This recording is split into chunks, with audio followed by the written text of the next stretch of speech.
In the same vein as recognizing community leaders, we would like to take a few minutes to recognize all the current and previous elected officials that are here with us today.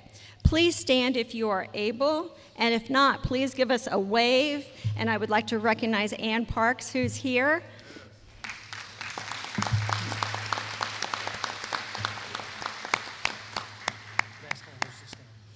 I'm sorry? Yeah. And all current and previous elected officials, if you would go ahead and stand so we can see your smiling faces. Thank you for all you do.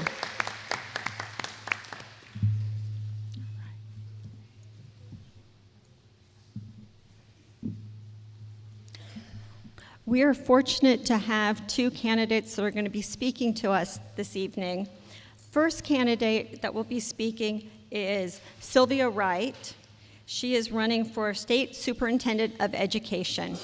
I met Sylvia several months ago when she came to one of our breakfast meetings and spoke. I was blown away. Sylvia has the credentials, she has a resume, she has a passion, she has the fire that we need to help turn around education in South Carolina. As you might notice from my accent, I'm not originally from here, and I would love to see South Carolina move from the bottom 40 in education anywhere up, right?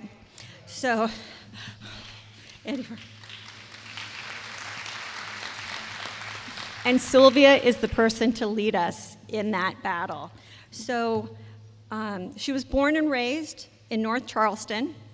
She served as an educator for over 20 years. She was at a district level position when she started campaigning. She stepped away from that position to dedicate herself full-time to campaigning, which really shows her dedication to moving South Carolina forward. She is a teacher, a military wife, a mom, and a grandma. Hard to believe that last one. She's a published author. She has a bachelor's degree in middle grade education, a master's degree in education in divergent learning. She has her master's in history and another master's in education from the Citadel. I think I'm missing one of her credentials. Please correct me if I missed one. But wow, it just does my heart so good to be here in the room with her and to be able to introduce her. Please welcome our next Superintendent of Education, Sylvia Wright. That's right, that's right. Well, thank you. Thank you. And the additional degree, I have my specialist in education, which prepared me to be a superintendent.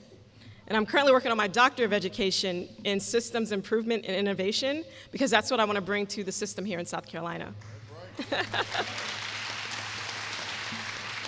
So thank you again for this opportunity, and I'm gonna be like really quick because I know we all came for the main course, which is Dr. Johnson, the future governor.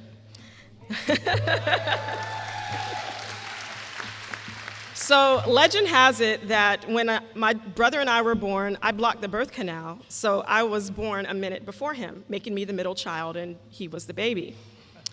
And I bring this up because my brother died last month in a car accident, and we're only 45 years old. So it reminded me of how short life is. So if there's something you want to do, if there's a goal that you have in life, do it now and don't wait. So I was always committed to being your next state superintendent of education, but after his death, a fire was lit to bring that change even more. Because South Carolina ranks 43rd in the nation, like you mentioned, and we've been in the bottom 10 for the past 2 decades. South Carolina leads the nation with the most number of banned books because of the current superintendent's statewide book ban. 70 to 80% of students in rural areas, they're reading below grade level. Well, students with disabilities are reading below grade level. Our rural schools are being left behind and neglected. And teachers are leaving the profession at an increased rate. So last year it was 24%, this year it's 32% of teachers leaving. Our students, our families, our teachers, and our schools deserve better. And I am the best choice for your next state superintendent of education. I am the only candidate who has worked on every level in our school system. I've been a classroom teacher, I've been a department leader, I've been a school leader and a district leader. I've worked alongside teachers and administrators to create and implement interventions with proven results. I'm a military wife, so I've taught in different states and in different school settings. I bring a global perspective to education in South Carolina. I was also trained at the Citadel to become a superintendent. I'm also personally invested in improving education in South Carolina because my grandson is going to enter into South Carolina public schools in 2 years. And I want him to go to a school that will elevate his level of learning. How many of you want your children, grandchildren, nieces, and nephews to go to a school that will elevate their level of learning? So I have a real plan for improving public education in South Carolina. So my vision for the students of South Carolina is a world-class education that equips them to compete globally. And this starts with early childhood education. We have to invest in it, like truly invest in early childhood education. We also need to create more STEM and STEAM schools. Our results are showing the traditional way is not working. And I'm not saying get rid of, our fundamental, content, like your math, arithmetic. I'm not saying get rid of that. What I'm saying is we need to be more focused on the technology, the engineering, mathematics, science, because that's the future. If you saw the latest article from Amazon, by 2033, they want to increase their automation by 75%. So that means robots are going to be replacing the jobs of humans. And right now, culture wars, book bans, targeting teachers, defunding public education, none of that is helping prepare our kids for that future where they have to coexist with machines and robots. So the last thing is the teachers, because we can't do any of this without teachers. And so we have to respect them and create leadership positions to help them but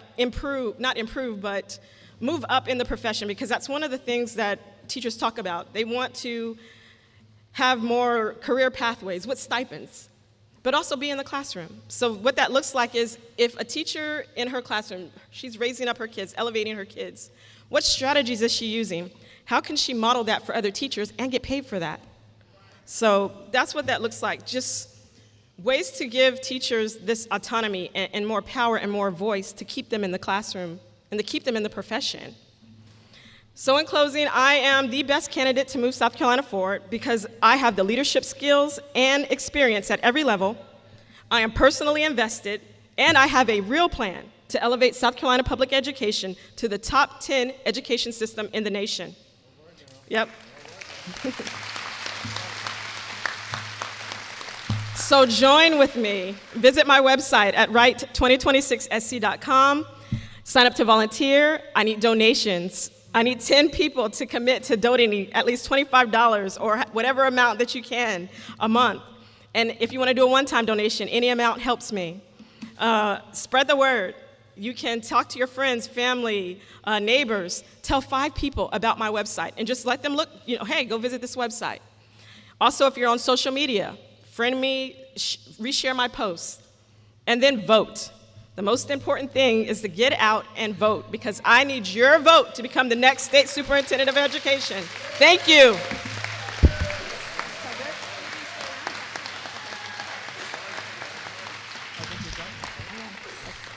Thank you, Sylvia, and she'll be here after we're done with dinner if you want to chat with her or get in touch with her for those donations. Thank you all.